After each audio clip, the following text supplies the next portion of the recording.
Good morning, everybody. Mike Vacchi, Princetontrader.com, here with your Monday morning market webcast. Okay, let's start with the daily chart. And what you're seeing here is the green line, the daily mid-band, the blue line, the 9-day. You're starting to see for the first time this Friday things becoming resistance. If the daily mid-band wants to be resistance, what is typically next is lower band. We talk about this all the time. Upper band, middle band, lower band, lower band, middle band, upper band. Well, recently it's been upper band, middle band, upper band, middle band, upper band, middle band, because the bears just haven't been able to generate anything below the green line. Well, now they have.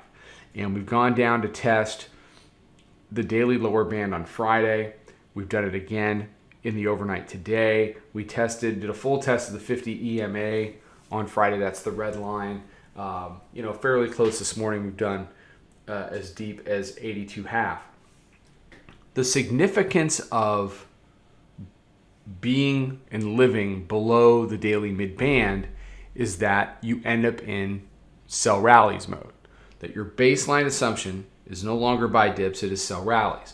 When the market wants to live above the green line, we buy dips. When the market wants to live below the green line, we sell rallies.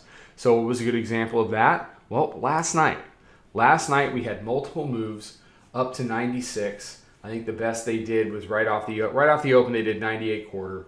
Then they came back and they did 97.75. You can see it bumping its head on hourly mid-band resistance. This is an hourly chart.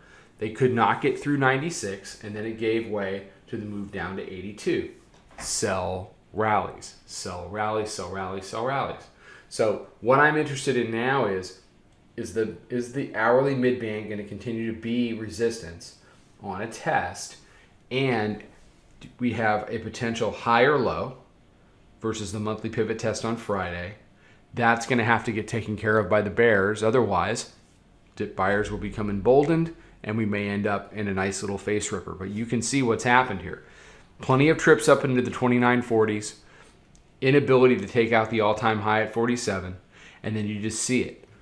Down, lower high, down, lower high. Tried to go down, faked everybody out up here, and then they dumped it. Lower high, now a higher low. So the thing is,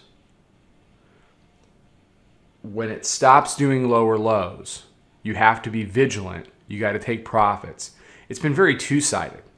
We did 40 handles in the room on Friday, just trading both sides of it. If the market, in a tilt down,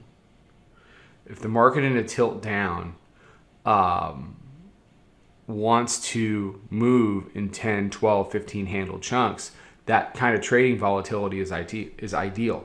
So just, take your opportunities where you find them. Don't be afraid to get back in on the other side of things, because in our rules in the room, it's giving us enough of the volatility to get paid, and then it heads down or it heads up, and we're able to take, really good trades out of the market. Where you can get hurt in this kind of a tape is by getting stubborn. Don't be stubborn. Don't be stubborn. Simple as that. So that's where we are. You have a new weekly pivot up at 29.0433. I think at some point during the course of the week, maybe even today or tomorrow, it's going to get tested. Okay? The issue becomes, after it gets tested, what is it going to do? Is it going to hold as resistance? Is it going to trade above? Are the bears going to blow it again? Ultimately, the bears can't blow it until they convert daily mid-band, and that's still up in and around the area of the monthly pivot up there at 29.12, 29.14. All right, everybody have a great day. We'll be out with a bunch of stuff on social, more video updates.